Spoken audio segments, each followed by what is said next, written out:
Um, well, shoot, that pretty much wraps up our review of the spring game, guys. Unless there's anything else, any burning comments that you want to make about anything that you saw yesterday. The one thing that Luke alluded to, and I think you did too, Dad, is that honestly, I'm pretty disappointed with Logan Smothers. I really was an apologist for Logan Smothers for the past few years. But the last thought I had was just like, damn, I hope that they can find a way to plug him in, because based on the evidence of this spring game and then a little bit of the Iowa game, he just lacks in arm strength and accuracy as of right now.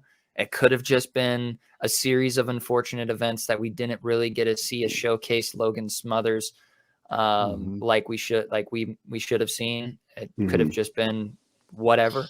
But if, let's say that it is a reality that Logan Smothers doesn't have a strong enough arm and doesn't have an accurate enough arm to actually play quarterback, I hope that he doesn't do a McCaffrey thing where McCaffrey leaves two different schools to play quarterback, can't end up playing quarterback, and ends up as a slot receiver like we were talking about last year and the year before. Like, dude just needs to go play as an athletic skill position and use his legs and his talent in those areas of football. And well, that's what he's doing now. And if he would have just stayed here, that's probably what he would have done anyway. And so it's just a bummer that we lost out on that, on those wheels and that speed talent that he had.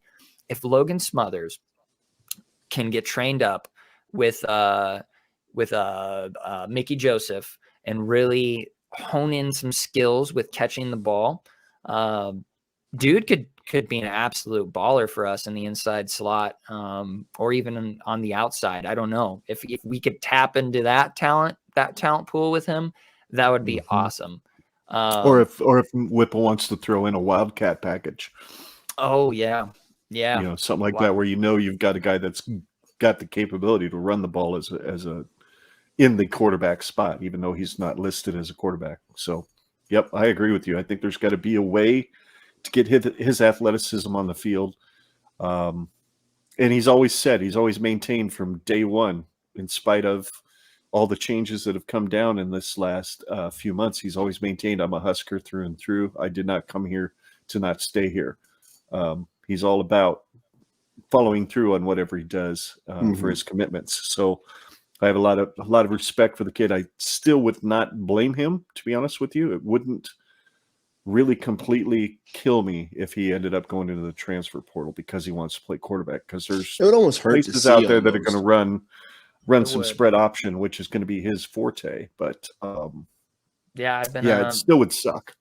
Didn't we have a guy like a couple of years back that went from, who was like behind Martinez forever, and then he got transferred to like Illinois, and then he started for Illinois and came back against us and really tried to make a driving point to like showcase himself because we didn't use him. Bush. That would have been AJ Bush in 2018, because he was a Riley recruit, and when Frost was hired, Bush then transferred to Illinois.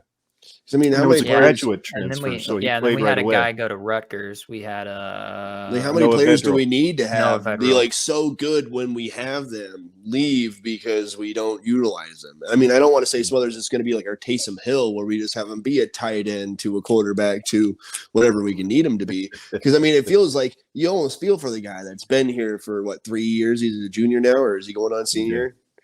It's his junior year. So I mean, technically his redshirt sophomore. You want him to get that play. Yep, I agree. I'm right there with you guys on the story coming out of spring is going to be what happens with Logan Smothers. Does he stay in the quarterback room? And is he going to be happy probably playing third fiddle to Purdy and Thompson? And I really, from what I saw in the spring game, I'd say it will be a really, really close battle going into spring. And he knows Smothers has to feel that, because he's just, you're right. To Martinez leaves, you have that spot now, and you're looking at it, and it's right there in front of you. Then all of a sudden you get Texas, and then you get Purdy come in, and it's like, it's just gone. But I mean, I feel like the only thing he has to really overcome, not even his throwing ability and all that, is just the pressure itself. I feel like it's all in his own self that he needs to hit this bar in his head. But I mean, some people need that. We'll see how he responds. That's a good take. Both of you, those are good takes.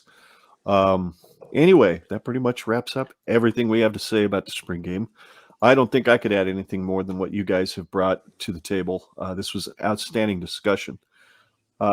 Next time we get together on StreamYard here, Scott, we're going to be hanging out again with the Husker Cuz Cast and my buddy Michael Diamond from down in Alabama, who also happens to be the guy that won the plus-minus game last year, Luke. So he's going to hang out with us in the Cuz Cast in May, and we're going to, the topic that night will be picking our black shirts, who we think should be black shirts this year, and maybe even picking who their backups might be. So it should be a fun discussion. I'm really looking forward to it, and that will be May 15th at 7:30 p.m. That's a Sunday night, Central Daylight Time, of course. And again, I will reiterate, I cannot wait till next year when we spring forward and we stay forward. That'll be awesome. Yes. As far as where you can find us, of course, on Facebook and Twitter at GenRedPod. Our email is genredpod@gmail.com. And we have 2 websites now that are active. I started playing around with Podpage, and it came out that it puts out a really, really nice website. So I'm in the middle of trying to figure out how to disconnect our domain from the place that I'm hosting our website now and getting it set up with Podpage so we can still be genredpod.com, but then it goes to the Podpage site. But if you want to go see both of those websites, it's genredpod.com or podpage.com/genredpod. You can listen to the show right there in your browser. You can download it, or you can subscribe to the show via your favorite link to your favorite podcast app that's provided for you right there on the website, or just search in your favorite app. Subscribe, like, share. Make sure you leave us a rating and a review. It helps folks find us. Anyway, Luke, it's been an absolute blast having you on here. Oh, dude. it's been great being here. It's nice having another voice in here to help keep Scott and I from monologuing too much. You know, I've been doing a very good job. I tried so hard when I came in. I'm like, just don't swear. And I don't think I did much. I don't think I did much at all. Nope. You didn't at all. Nope. I don't think you did. I think I was the only one who swore. My mom can watch this and be proud. You know, she tried calling me 5 minutes into this. I literally sent out a text. I'm like, hey, I'm going to be on Scotty's podcast in a bit. Check it out. And then, like, literally, right when we went on live, the theme song went by, and all of a sudden, I'm like, you're fucking just FaceTiming me? You're going to FaceTime me? Oh, I just swore. And I just swore. There it is. I gotta go. You're fine. I can bleep that. You were by yourself talking. I can bleep that. My mom will appreciate the censorship. It's all good, man. It's all good. Anyway, this has been a heck of a lot of fun, and doggone it, it's going to be August, Scott, before we do another episode of Generation Red. But at least we've got 3 more live streams with the Husker Cuz Cast over the next 3 months, so that'll be fun. There you go. Anyway, on behalf of Mr. Luke Merrill, who will refrain from hiding my wife's paper towels from now on. Oh wow, that's a statement. That's a long statement there. Anyway, on behalf of Luke, who will definitely not listen to what I just said because that's who Luke is, and that's cool. And Scott and myself, together we're Generation Red. We really appreciate you watching, and we're here to remind you every single week that Iowa's corn still sucks. And there is no place like Nebraska. Go Big Red! Go Big Red!